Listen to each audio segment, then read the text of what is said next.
যদি ইচ্ছে থাকে অদম্য, তবে আপনি এগিয়ে যেতে পারবেনই অবশ্যই। অনেক তো মানুষ হেরে যায়, হোঁচট খায়, পড়ে যায়, আবার উঠে দাঁড়ানোর নামই হলো আসল ব্যক্তিত্ব। আপনি যদি আসল ব্যক্তিত্ব চান, তাহলে আপনাকে উঠে দাঁড়াতেই হবে। আর যখন আপনি উঠে দাঁড়াবেন, ঠিক তখন আপনাকে পিছ থেকে কিছু লোক টেনে ধরবে।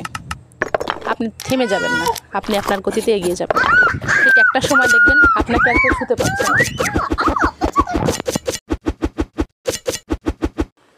আপনি যদি অর্ধেক পথে গিয়ে থেমে যান, ঠিক এই বাড়িটার মতো, হয়তো আপনার ফাউন্ডেশন নিলেন, অর্ধেক কাজ করলেন, টাকা খরচ করলেন, কিন্তু কারোর কথায় বা নিজের সিদ্ধান্তহীনতায় আপনি ছেড়ে দিলেন।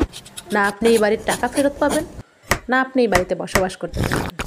কিন্তু যদি আপনি আপনার সিদ্ধান্তের দিকে, আপনার ইচ্ছার দিকে, আপনার পরিকল্পনার দিকে একটু একটু করে আগান, সমস্ত প্রতিকূলতা পার করে, তাহলে ঠিক দেখবেন আপনার বাড়িটা মানে আপনার পরিকল্পনাটা অনেক সুন্দর হয়ে যাবে। যেমনটা এই বাড়িটা বানানোর পরে অনেক সুন্দর লাগতেছে। ভালো থাকবেন সবাই, ধন্যবাদ।